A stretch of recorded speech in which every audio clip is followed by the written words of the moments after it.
if you're a believer, if you've repented of sin, if you've received Jesus Christ, if you're living ready every day to meet the Lord, then any study on the Antichrist or the tribulation or any of the subject matter that occurs after the rapture is not of value to us. We'll be raptured. And that is the absolute wrong way of understanding this. If God put it in the Bible, it is there for a sacred reason. Let me give you 3 sacred reasons why you need to understand everything the Bible says, including this subject of the Antichrist.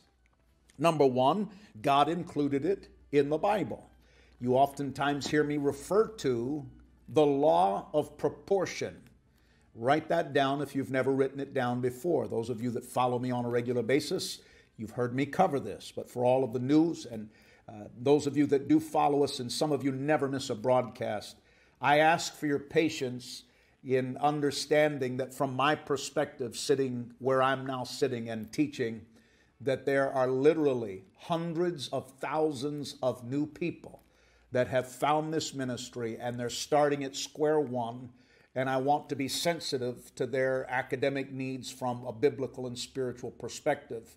And I'm trying to do my best in my preparation and in my presentation to remember those who perhaps are opening the Bible for the very first time, because God has sent literally multiple thousands of people from all over the world who are trusting us to open up the Bible and teach on Bible prophecy and biblical subject matter. I oftentimes refer to the law of proportion. Write it down.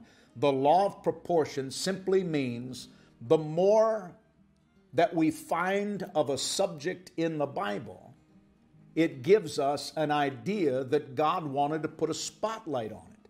If God mentioned the Antichrist in over 100 passages in the Bible, He certainly wasn't silent on the subject. He gave us a great deal of information on the subject. Therefore, by the law of proportion, we understand that for whatever reason, it's in the Bible, God said it, He wants our focus. That's sacred reason number 1. Sacred reason number 2 is it provides a prophetic glimpse to those of us who are believers to better discern how close are we to this soon coming political agenda that will culminate in the revelation of the Antichrist.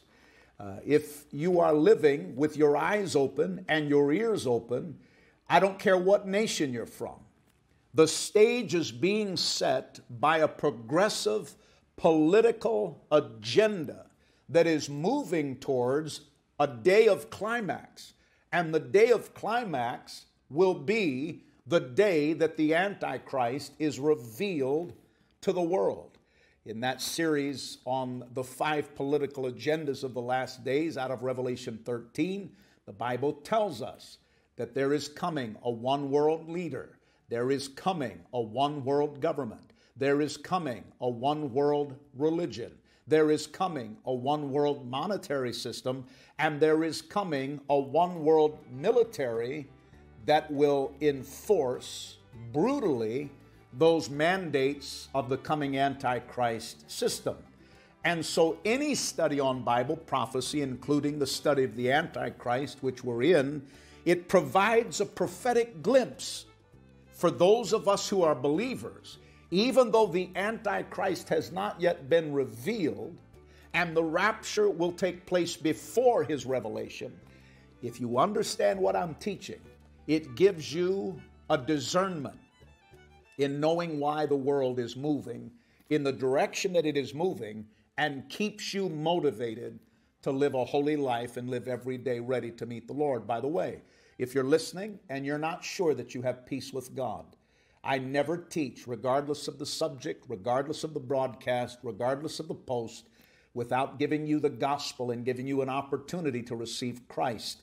And so most of all, above all, if you're listening and you do not know Jesus Christ as your personal Lord and Savior, when I'm done with this teaching in the moments to come, I'm going to explain to you how you can know that your heart is right with God. And then above and beyond that, I'd like to have the privilege of praying with you. And today, maybe for the first time in your life, you can know that you have peace with God and lay your head to the pillow tonight when you go to bed, knowing that if the Lord were to come tonight, I'm ready to go. So stay tuned for that. Number 3, tragically, many will hear these teachings and will not be ready when the rapture takes place. They will be left behind after the rapture.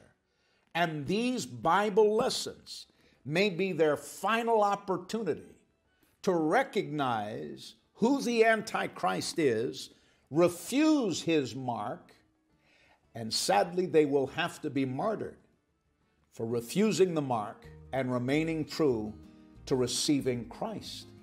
It has been profoundly impactful upon my life in the last week as we have hit new territory in this ministry, over 1 million views of one single teaching in such a short amount of time. It has come back to me the realization that when the rapture takes place, though I, by faith and by God's grace, my goal is that I'll be living ready and I'll be taken. But though I may be taken, it is highly probable that through social media, this ministry and our teaching, though we've hit new records in views and viewership and numbers that are just hard to believe, the truth is the day after the rapture, this ministry and our teachings and our videos will probably go into a long season unless they're edited or censored or removed. And many that might be listening right now, you've missed the rapture. You've been left behind, and you've been searching the internet for information on the coming Antichrist and the mark of the beast and so on. And it is through this type of teaching that God intended for people to be reached through the presentation of the gospel. And so if you're taking notes, those are 3 sacred reasons why any true minister of the gospel has to eventually teach on the Antichrist. Number 1, God included it in the Bible.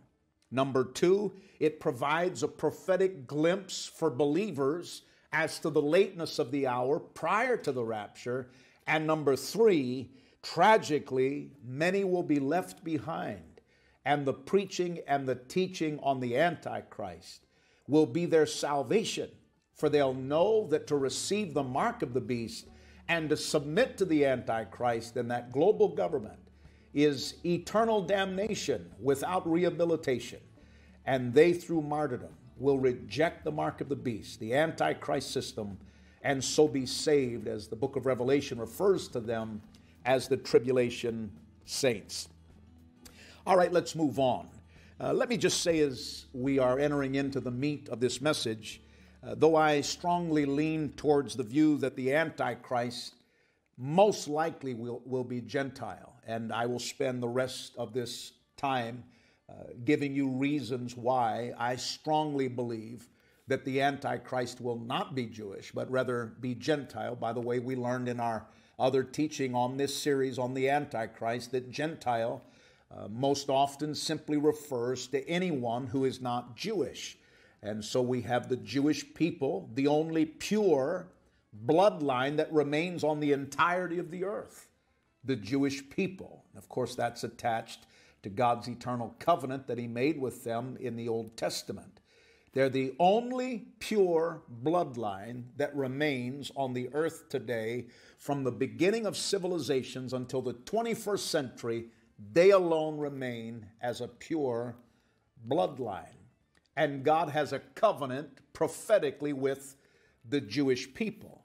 And many through the years have taught, and if you read and study and live long enough, should Jesus tarry, you'll probably hear someone preach or teach that the Antichrist is Jewish. But I strongly believe, and this is the reason I'm providing this teaching today, that the Antichrist most likely will be Gentile. But I want to state clearly, please don't miss what I'm about to say. I want to state clearly in this teaching that I am not unbending and I am not arrogantly dogmatic on the ethnicity of the Antichrist and him being Gentile and not Jewish. And for reasons, obviously, that you're listening, we're going to cover. So I always do my best to approach these types of debates with sound scholarship, but I trust that the Lord helps me to always wrap these Bible studies in a spirit of humility. I've often told you that not all scholars agree on all Bible subjects. Most of you thoroughly understand that without any time dedicated to it. Scholars have written about the ethnicity of the Antichrist all the way back into the 2nd century A.D. This is not something that's a new debate or something that recently has come out of a modern seminary or a renowned professor that ethnicity has been discussed and debated. This debate as to whether the Antichrist is Jewish or Gentile goes all the way back to the 2nd century. So for me, as a single theologian or student of the Bible, to try to be dogmatic and unbending, I think would reek of arrogance. And so I want to say that in the very beginning. I'm going to approach this with humility, but I will, through biblical scholarship, spend the rest of this time explaining to you why I believe that he will more than likely be a Gentile. When we take a careful look at the Scriptures, which is what we're going to do, and examine what is stated, we cannot say that there is a biblical case for the Antichrist being Jewish. I want to say that again, very important. When we carefully examine the Scriptures, remember, over 100 passages on the Antichrist, and I've read them all. I've studied them all. I've read both sides of the opinion on all. And I've tried to do so without bias and open to what I feel like proper scholarship really does give us for interpretation of these passages. But trying to make a biblical case for the Antichrist being Jewish, there is no strong biblical case for that. I do believe, and again, what did I say? I'm not going to be arrogantly dogmatic about it. But I am going to say this as we walk through these passages. I believe there's a strong biblical bias and base for establishing the fact that the Antichrist will be a Gentile. Now, with that said, the New Testament does not provide any definitive detail on the Antichrist being a Jew or the Antichrist being a Gentile, but there are some passages that we need to examine, and that's what we're going to do. Now, as we begin to walk down through these Bible passages, please recall that I taught you about the prefix Antichrist, A-N-T-I, anti. Don't forget that it has a twofold meaning. Many in teaching on the Antichrist simply preach and teach from the angle that he will be the epitome of everything that's against Christ. He will be against Christ in every facet. And that may well be true, but that is not proper scholarship in understanding the word Antichrist, and in particular the root anti. It has a twofold meaning, and if you don't have it written down in your notes or in your Bible margin, it's important enough to be included because it has a twofold meaning. Number one, it can mean to be against, to oppose, against Christ, opposing Christ. But it also has a second meaning, and the second meaning is to be instead of Christ. So we have one meaning for anti, which means he opposes Christ or is against Christ, but it equally means that he is offering himself as a substitute of Christ or instead of Christ. Now, the reason I point that out is depending upon how scholars interpret those two meanings, oftentimes is the fork in the road that takes them into the debate of him being Gentile or him being Jewish. One eschatology scholar wrote these words. Let me read them to you. Quote, "The Antichrist is the great enemy of Christ, or is he the false Christ? If he is the enemy of Christ and the head of a Gentile world movement, then he is most likely to be a Gentile himself. If he is a false Messiah who is accepted by the Jews, then it would stand to reason that he may be Jewish. I read that to you because that is an example of a notable, highly educated, respected eschatology scholar who points out the fork in the road of the two definitions of anti. Anti can mean against, or anti can mean instead of. Let me throw you one more curveball.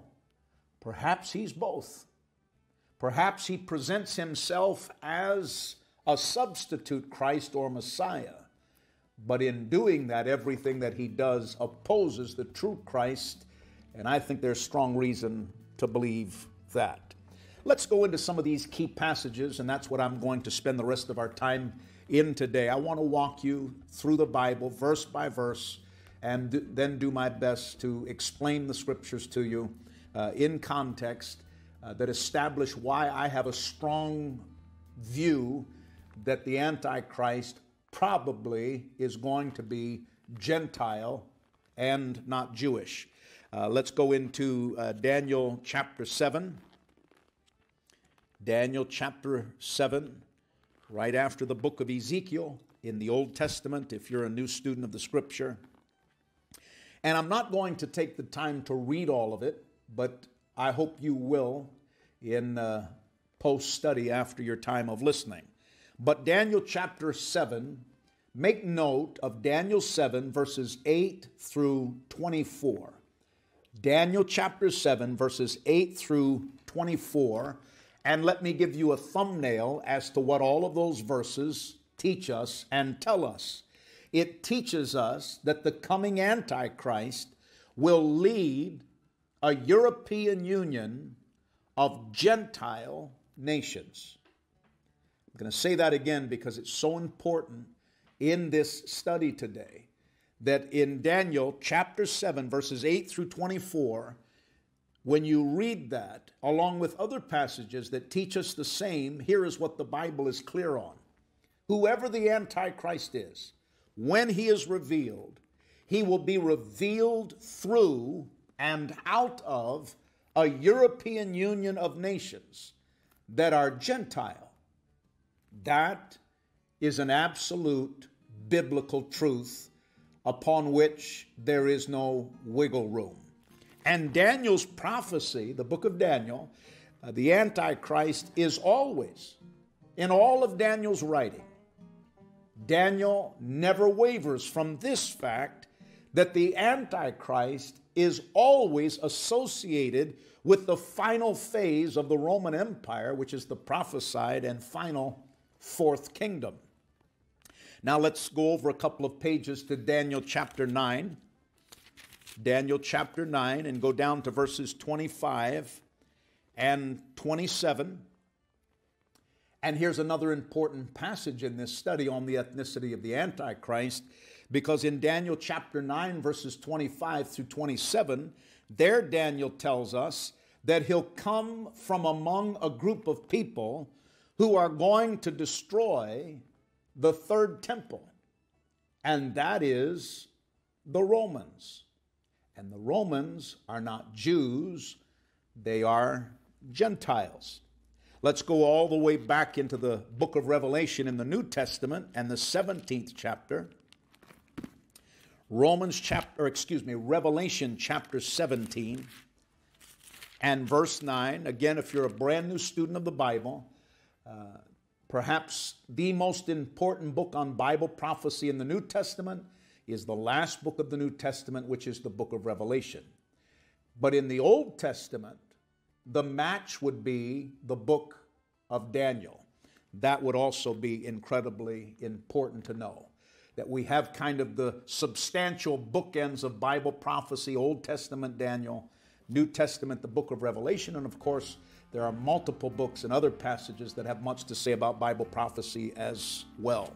Revelation chapter 17, and go down to verse 9.